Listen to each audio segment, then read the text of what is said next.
The 1993 IFBB Arnold Classic marked the fifth edition of a championship that was already solidifying itself as one of the most important events in professional bodybuilding. Created by Arnold Schwarzenegger, this wasn't just another contest on the calendar. It was a global showcase where the best physiques in the world went head-to-head under massive expectations. From the very beginning, the Columbus stage carried a special symbolic weight.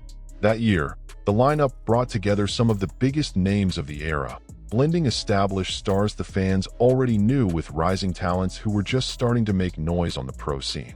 That contrast created a unique atmosphere.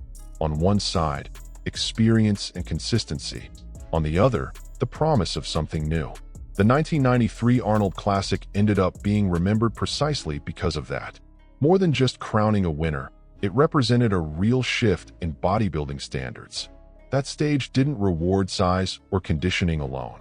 It started pointing toward a new ideal, where proportion, symmetry, and overall aesthetics carried even more weight in the final decisions. When the official results were announced, it was clear this wouldn't be just another list of placements.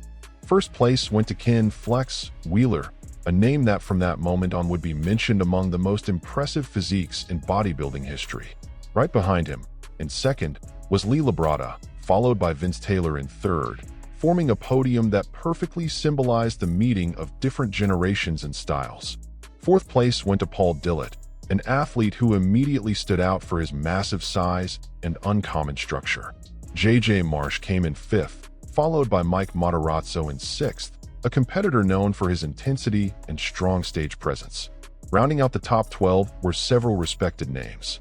Andreas Munzer, famous for his extreme conditioning, placed seventh. Alk Gurley came in eighth, while Sonny Schmidt secured ninth. Achim Albrecht, Ron Love, and Frank Hillebrand closed out the rankings, each bringing very distinct physical traits to the stage.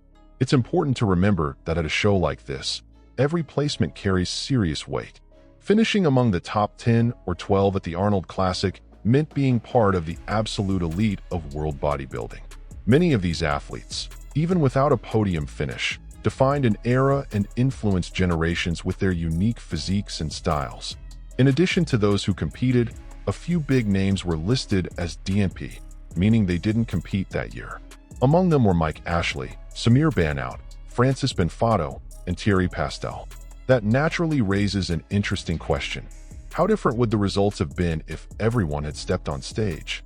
Above all, the 1993 Arnold Classic went down in history because of Flex Wheeler's spectacular victory, which came during his pro debut on one of the most demanding stages in the world. Very few athletes reached that level already under intense pressure, but Wheeler didn't just compete, he dominated.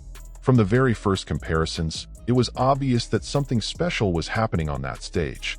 Flex Wheeler's physique stunned both the crowd and the judges with its extreme symmetry and almost mathematically perfect proportions. Nothing looked out of place. Every muscle group flowed into the next, creating a visual harmony that was rare even among the best in the sport. It was the kind of physique that made people stop and ask, is this even possible? More than just aesthetics, Wheeler delivered a level of balance that very few athletes in history have ever achieved. He combined high-level muscle mass, sharp conditioning, and a classic look that echoed the great icons of the past, yet with a modern edge. In that moment, the very idea of the ideal physique began to be redefined right in front of the world. The win became even more impressive because it came against Lee Labrada, who was widely seen as the gold standard for consistency, aesthetics, and presentation. Labrada didn't make mistakes.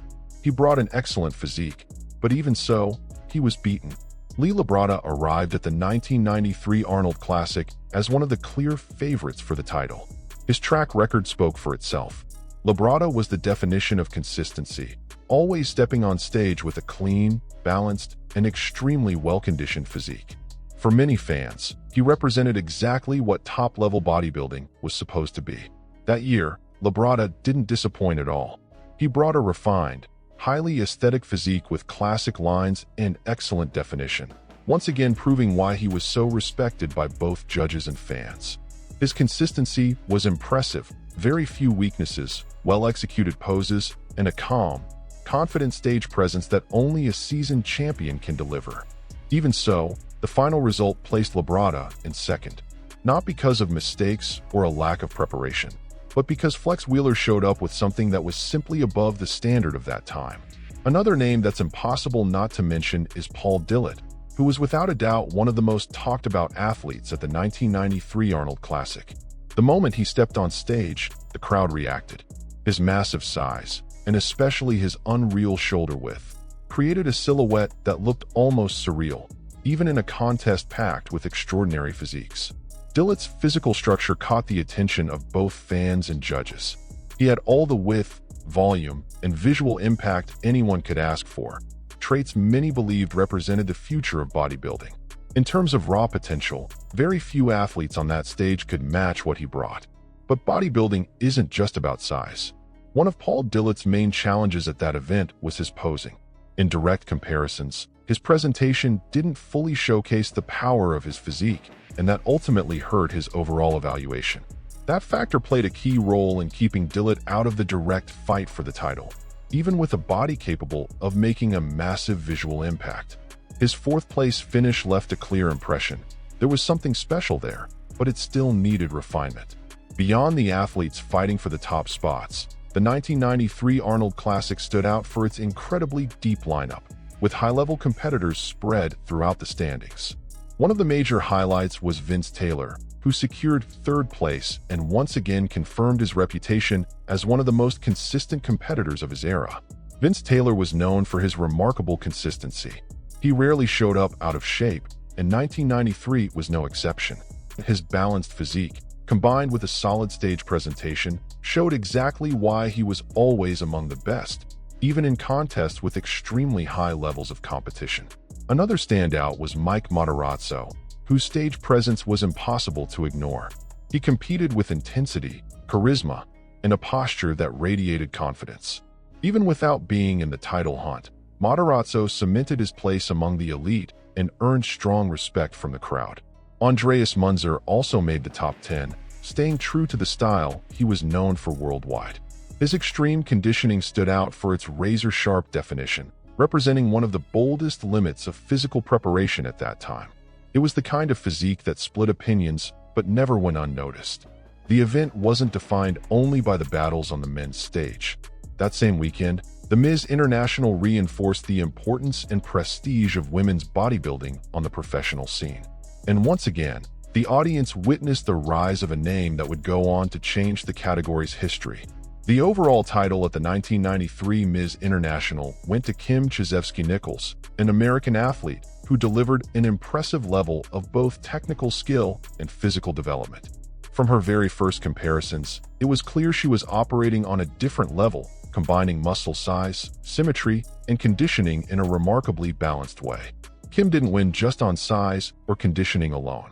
Her presentation showed complete control of her physique, cleanly executed poses, and a confident stage presence, qualities that separate true champions from the rest. Every movement reflected composure and competitive maturity, even under intense pressure. That victory wasn't a fluke or a one-time moment. On the contrary, the 1993 Ms. International served as a preview of what was coming. In the years that followed, Kim Chizevsky-Nichols would establish a near-total dominance, becoming one of the greatest references in the history of women's bodybuilding. The 1993 Arnold Classic is remembered not just for that year's results, but for the lasting impact it had on professional bodybuilding. Flex Wheeler's victory marked the beginning of a legendary career, one that would go on to influence athletes, coaches, and judging standards for many years to come. Over the course of his career, Wheeler would go on to win the Arnold Classic 4 times in total, cementing his status as one of the greatest names in the history of the event. But more than the titles themselves, what truly lasted was the standard he helped set.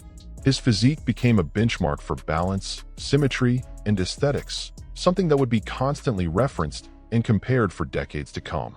The 1993 edition is often remembered as the moment when bodybuilding began to clearly prioritize the combination of classic aesthetics, proportion, and high-quality muscle mass. It was no longer just about being bigger or more shredded, but about presenting a complete look that was both harmonious and visually striking. The 1993 Arnold Classic wasn't just another championship won by a great athlete. Flex Wheeler's victory marked the beginning of a legendary career that would later see him claim the Arnold Classic title 4 times, solidifying his name among the greatest in bodybuilding history. But that stage represented something even bigger than an individual trophy.